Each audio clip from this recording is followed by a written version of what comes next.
Buenas noches, licenciado y compañeros presentes. Pues yo les voy a hablar un poquito de la sección 11 y esto nos habla de los instrumentos financieros básicos. Entre el alcance de esta sección dice que se aplica a los instrumentos financieros básicos y es relevante para todas las entidades y cumple con las condiciones del párrafo 11.8.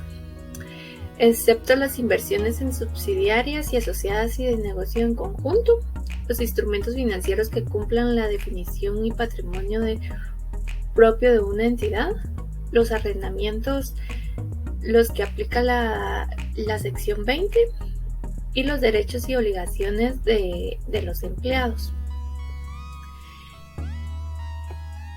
Entre las elecciones de políticas contables dice que una entidad podrá optar entre lo previsto en la sección 11 y 12 en su totalidad o las disposiciones sobre el reconocimiento de medición de la NIC 39, que es los instrumentos financieros y reconocimiento inicial, y los requerimientos de la información a revelar de las secciones 11 y 12. Entre los instrumentos financieros básicos, dice que tenemos que un instrumento financiero básico es un contrato que da lugar a un activo financiero de una entidad y un pasivo financiero a un instrumento de patrimonio de otra. Los instrumentos financieros básicos que quedan dentro del alcance de la sección 11 son el efectivo, los depósitos a la vista y depósitos a plazo fijo, las obligaciones, las facturas comerciales mantenidas, las cuentas, los pagarés y préstamos por cobrar y pagar. Gracias. Asimismo, seguiremos hablando sobre el reconocimiento inicial de activos financieros y pasivos financieros.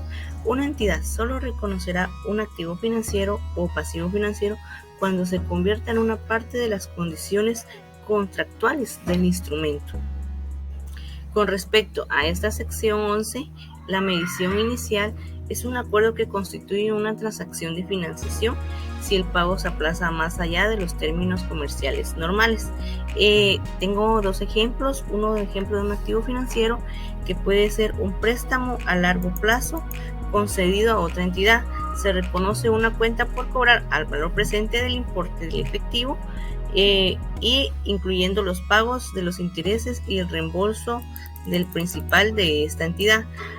Otro ejemplo de un pasivo financiero puede ser un préstamo recibido de un banco. Inicialmente se reconoce una cuenta por pagar al valor presente del importe por pagar en efectivo al banco, por ejemplo, incluyendo los pagos por intereses y el reembolso del principal. Para la medición posterior es al final de cada periodo sobre el que se informa. Una entidad medirá los instrumentos financieros de la forma siguiente, sin deducir los costos de transacciones en las que pudiera incurrir en la venta u otro tipo de disposición. Tenemos 3 incisos según esta sección, que es para los instrumentos de deuda que cumplan con las condiciones del párrafo 11.8, se medirán al costo amortizado. Para los compromisos también es de recibir un préstamo que cumplan las condiciones del párrafo 11.8c, se medirán al costo. Y las inversiones en acciones preferentes, no convertibles y acciones ordinarias o preferentes sin opción de venta se medirán al valor razonable. Con respecto al costo amortizado y método del interés efectivo, el costo no es de un activo financiero o un pasivo financiero. En cada fecha de presentación es el neto de los siguientes importes: el importe al que se mide al reconocimiento inicial del activo financiero o pasivo financiero, menos los reembolsos del principal.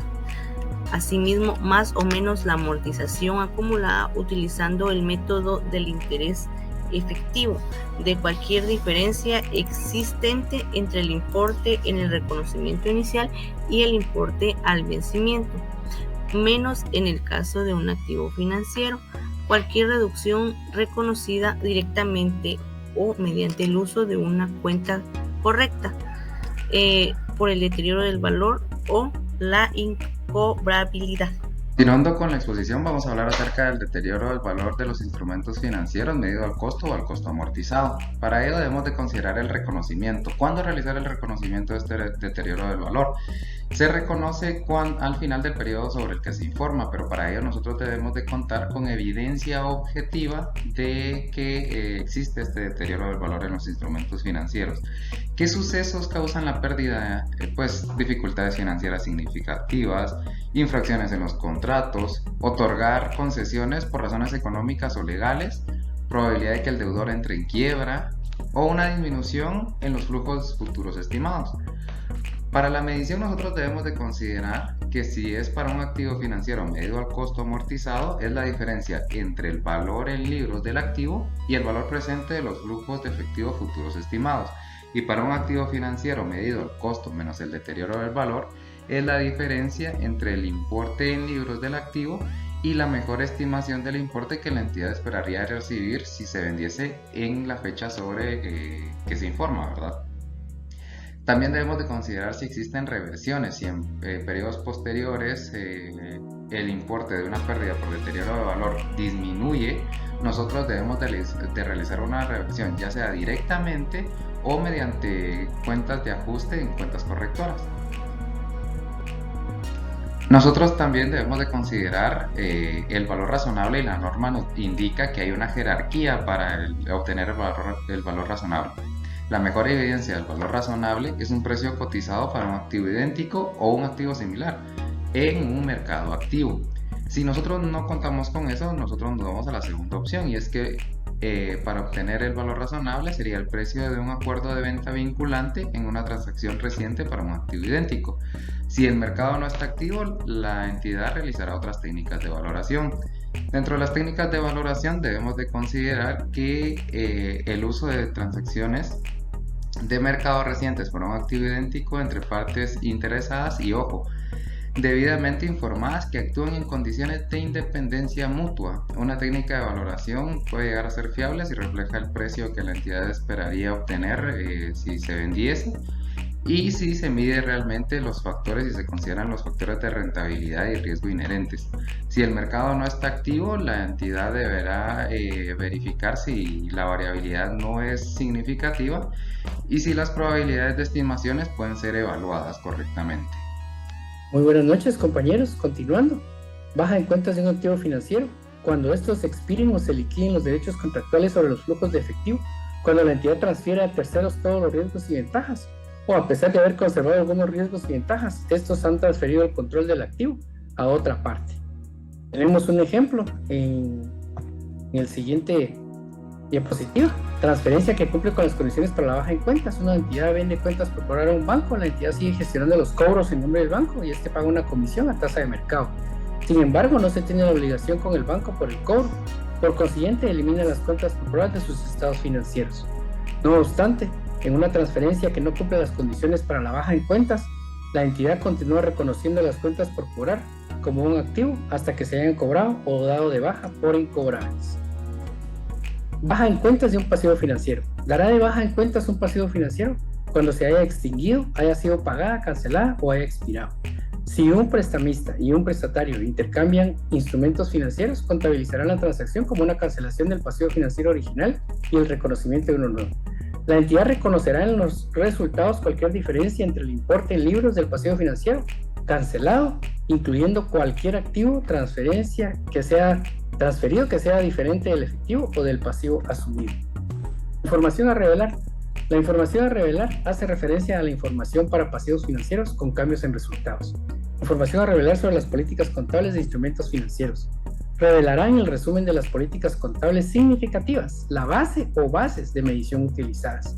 El estado de situación financiera, categoría de activos financieros y pasivos financieros, revelará los importes en libros de las siguientes categorías: activos medidos al valor razonable con cambios en resultado, activos que son instrumentos de deuda medidos al costo amortizado y activos medidos al costo menos deterioro del valor. Baja en cuentas. Para la baja en cuentas la entidad revelará la naturaleza de los activos, la naturaleza de los riesgos y ventajas inherentes a la propiedad a los que la entidad continúa expuesta y el importe en libros de activos o pasivos asociados. La garantía. Cuando una entidad haya ignorado activos financieros, debe revelar el importe en libros, de los activos financieros pignorados, sus plazos y condiciones con las cuales haya sido pignorado estos instrumentos financieros, incumplimiento y otras infracciones de préstamos. La entidad revelará detalles de la infracción o incumplimiento, el importe en libros y si la infracción o incumplimientos ha sido corregido. Pérdidas de ingresos, gastos, ganancias o pérdidas. Las reconocerá de la siguiente manera: activos y pasivos medidos al valor razonable con cambios en resultado, activos y pasivos medidos al costo amortizado, ingresos y gastos por intereses totales y el importe de las pérdidas por deterioro del valor. Los dejo con mi siguiente compañero. Buenas noches, licenciado, estimados compañeros. Mi nombre es Pamela Arzú y en esta ocasión vamos a exponer acerca de la sección número 12, que trata acerca de otros temas relacionados con los instrumentos financieros. A diferencia de la sección 11, el alcance de esta sección pues es tratar el reconocimiento, la baja en cuentas, la medición e información a revelar de los instrumentos financieros y las transacciones más complejas. Esta sección es bastante concisa con respecto a la medición inicial de activos y financieros y de pasivos financieros, que pues este es el principio fundamental, ¿verdad? Se hará el reconocimiento solo si se convierte en una parte de las condiciones contractuales del instrumento. En la medición inicial, la sección pues es bastante concisa, ¿verdad? El reconocimiento pues debe de hacerse a su valor razonable, es decir, al precio de la transacción. En esta ocasión, la empresa no va a incluir los costos de transacción dentro del valor de este activo o pasivo, ya que al final del periodo, en la medición posterior, va a hacer la revisión, ¿verdad? Y va a dejar estos activos a su valor razonable. Y los cambios que surjan dentro del periodo los va a reconocer dentro de su estado de resultados.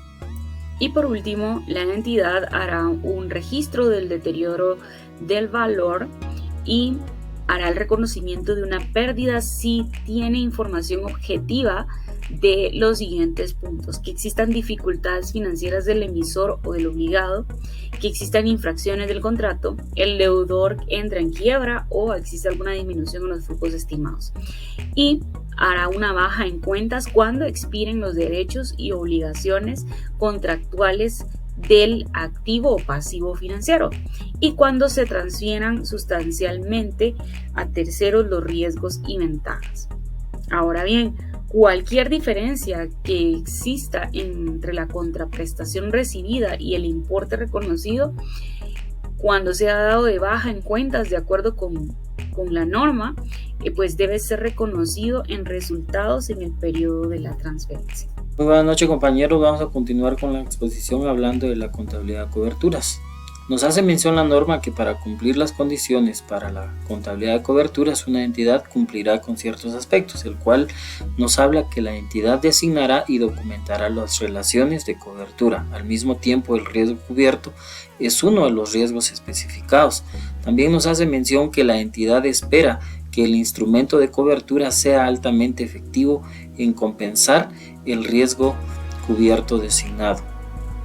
Dice que la norma permite que la contabilidad de coberturas solo para los siguientes riesgos. Nos habla del riesgo de la tasa de interés de un instrumento de deuda medido a su costo amortizado, así también del riesgo de la tasa de cambio en moneda extranjera, del riesgo de precio de una materia prima cotizada que la entidad mantiene o en un compromiso firme, y del riesgo de la tasa de cambio de la moneda extranjera en una inversión neta en un negocio en el extranjero.